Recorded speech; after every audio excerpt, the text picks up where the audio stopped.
So when we think about the video game war, the console war, we think about, Sony versus Xbox or consoles versus PC. But not too often do we talk about game versus game.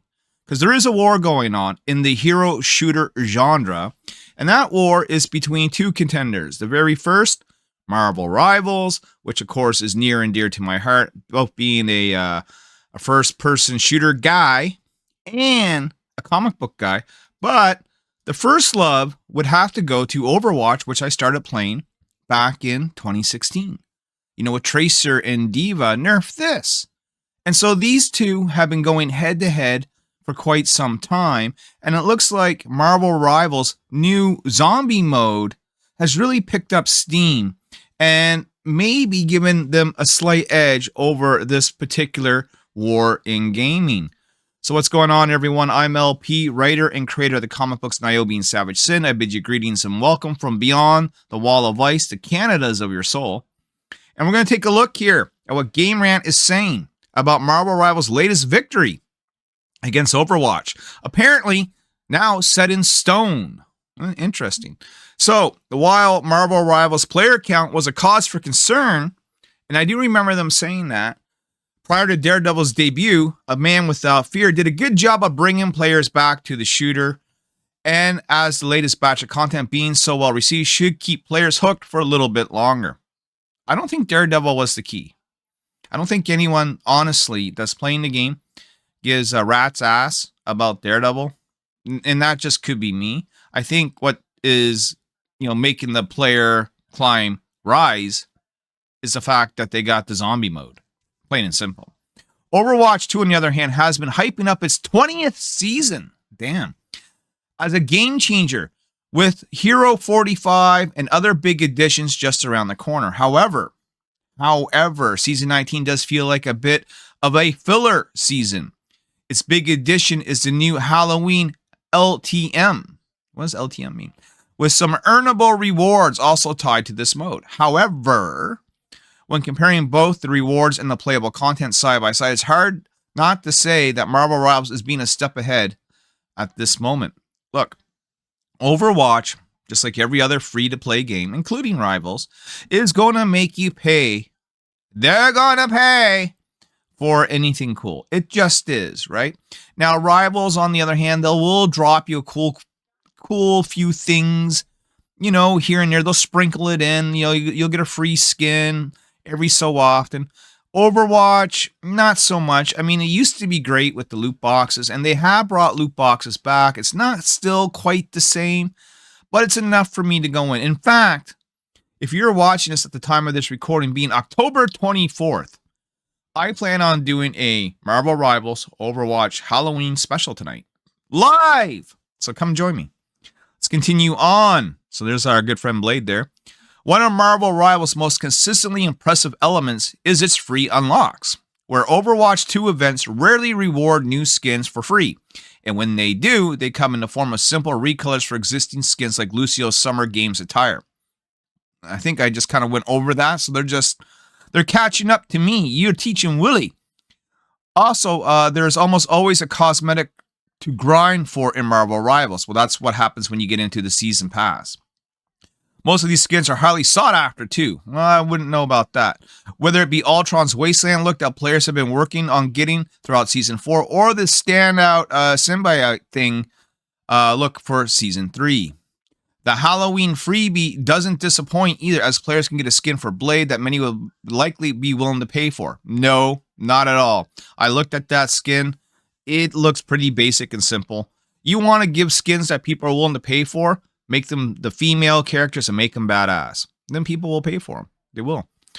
The Blade Knight skin depicts Blade as an agent of Khonshu, with the attire directly based on Blade's look from the animated Marvel series Marvel Zombies. Never watched it, but I hear it's good. As a replacement for Mark Spector, Blade and all his usual Daywalker abilities, in addition to the powers granted by Khonshu, making him the ideal survivor in a world full of the undead. Players will be able to unlock this skin as well as associated cosmetics just by progressing through a digital board game, continuing Marvel Rivals' streak of stellar event rewards. When comparing this to Overwatch's 2 Haunted Masquerade event rewards, the difference is night and day. Sure, the cardboard mask charms are cute, unlocks for both references and LTMs, allows players to rep their favorite heroes on their weapons, but there's nothing major like a blade skin to earn.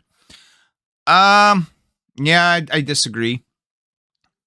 Not that, getting skins is cool, but you're trying to say that this one skin is the reason why Marvel Rivals might be, winning in the game war between Overwatch is redonkulous. Marvel Rivals also wins the Halloween LTM competition, and this is what this is. Marvel Rivals' cool new blade skin will be right at home with the PvE Marvel Zombies mode, as he is one of the 5 characters that you can choose from to battle the Horde. So the other characters are Thor, Jeff, Magic, of course, and the Punisher. When the mode got its initial teaser, fans weren't all that impressed, with many expecting it to be a rush attempt at a co-op mode, adding purely to check off the PvE box. However, the full trailer got more positive feedback, with the hero upgrades and difficulty levels showing real promise. With the mode live now, positive feedback is flowing in, with praise from the boss battles and unique gameplay styles of all the heroes outweighing some of the issues and bugs and stability. Look, I've tried it. It's okay. I'm not really sure how to utilize the cards that you get in the game. Like, I haven't done the deep dive to the entire system. And if I get some random cards, as a buy up, do they replace the abilities that I've already been rocking, or do they stack on? I really don't know. Nothing was really explained to me. So before we do dive back into it tonight, I will be looking that up. At its first attempt at a PvE, Marvel Rivals Zombies is promising, and there is room to grow into something even more special over time. Yeah, I think so. I do think they need to add new characters and new bosses and maybe new areas. But at the same time, we need different PvE modes. It can't just be, the tropey, throw them up against a horde of zombies and see what happens, It may lack the replayability of something like Call of Duty Zombies, and it has mission structure that's more comparable to something like Overwatch's Wrath of the Bride. But adding in some extra boss fights and playable heroes could make the world of difference. If the mode proves to be a hit long term and it's not just in for the first few days, it could get more maps, or at the very least inspire additional PvE content. And that, to me, that's what should happen. There should be different content.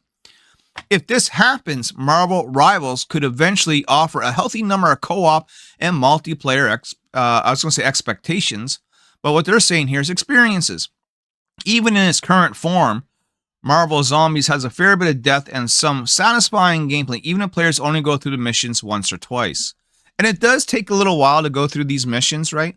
Having played it yesterday, I almost went to the very end and then died twice before we finally got a victory in our third attempt. As for Overwatch 2, it's been a long time since fans received fresh PvE content. Yeah, how many times are you going to do Junkenstein, right?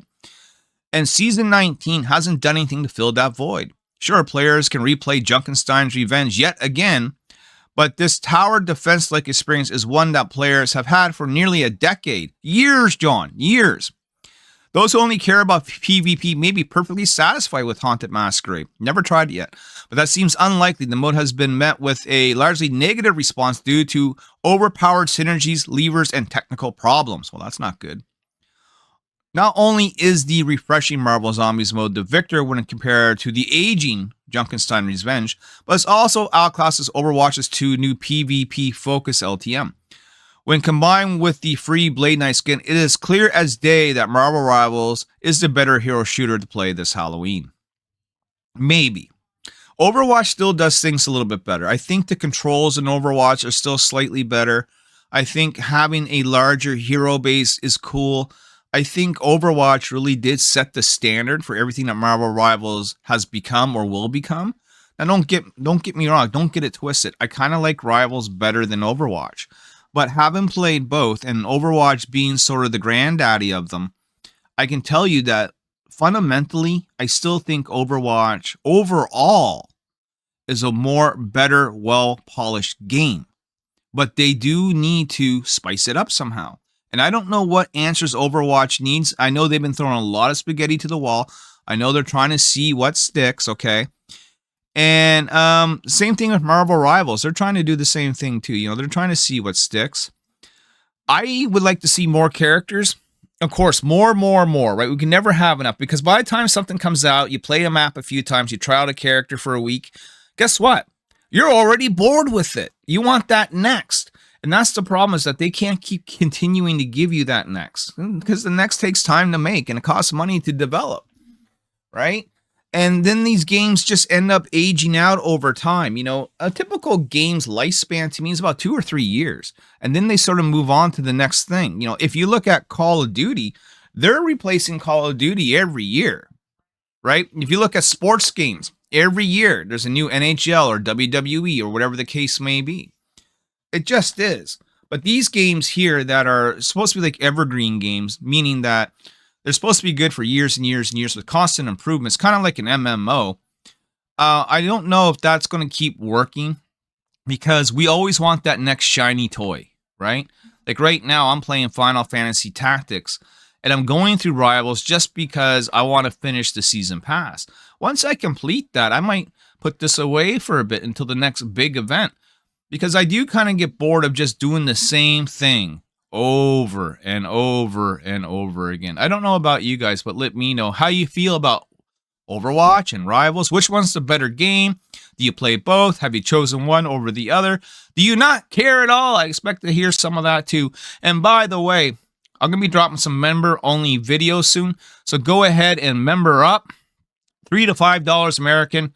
Not breaking the bank. Help support the channel. Help me, help you, help me, help you, help me keep the lights on today. Talk to you soon. Peace.